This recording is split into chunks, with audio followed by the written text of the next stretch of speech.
El neorrealismo italiano fue un movimiento cinematográfico surgido en Italia durante los años posteriores al fin de la Segunda Guerra Mundial y la caída del régimen fascista de Mussolini. El cine neorrealista italiano se caracteriza por basarse en historias realistas, rodadas en el exterior y protagonizadas muchas veces por actores no profesionales pertenecientes a la clase baja, trabajadores o personas pobres. Las películas neorrealistas venían a mostrar los cambios en la sociedad italiana de la posguerra, donde la pobreza y la precariedad estaban más que presentes. Cuando inició la Segunda Guerra Mundial, Italia se encontraba bajo el dominio de Benito Mussolini, quien desde 1924 se mantenía al mandato del país.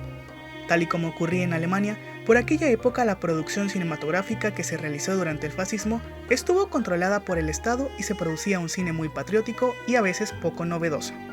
Cuando cayó el régimen fascista de Mussolini en 1943 y posteriormente terminó la guerra, Italia quedó en una ruina económica y social. No obstante, el fin del fascismo dio a los directores italianos mucha libertad creadora al eliminarse cualquier tipo de censura. Sin embargo, los estudios más importantes del país se encontraban destruidos por un bombardeo ocurrido durante la guerra. Esto llevó a los directores a grabar temas sociales, políticos y económicos que ocurrían frente a sus ojos. El cine neorrealista italiano tenía a menudo una visión muy crítica de la sociedad italiana.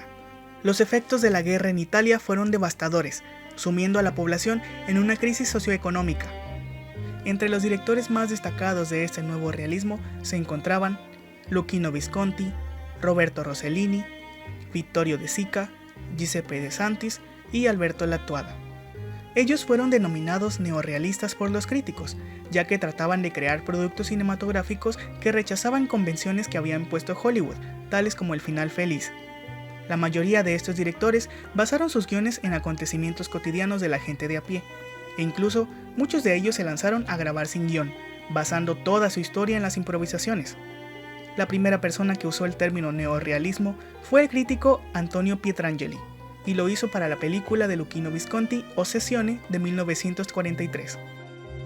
El cine neorrealista italiano guarda una serie de principios básicos y se fundamentan en las siguientes características. Nueva forma de mirar la realidad. Es un cine que rompe con el lenguaje cinematográfico estadounidense y crea su propia forma. Puesta en escena y realización. Las grabaciones eran en lugares naturales como plazas, pueblos o el campo, sobre todo debido a la ausencia de recursos técnicos y estudios cinematográficos. En cuanto a la iluminación, se trabajaba con iluminación natural. Sobre el sonido, no se solía recoger el sonido en directo, por lo que se recurría al doblaje. La cámara. Era recurrente que la grabación fuera con cámara en mano. Los actores, podría decirse que coexistían actores profesionales y actores no profesionales. Sobre la producción, realmente no había un diseño, y el equipo con que se contaba era muy parecido a los equipos de producción de los documentales. Algunas de las películas más destacadas del neorrealismo italiano son Obsesión de Luchino Visconti, Roma, Ciudad Abierta de Roberto Rossellini, Ladrón de bicicletas de Vittorio De Sica, Arroz amargo de Giuseppe De Santis y La Strada de Federico Fellini.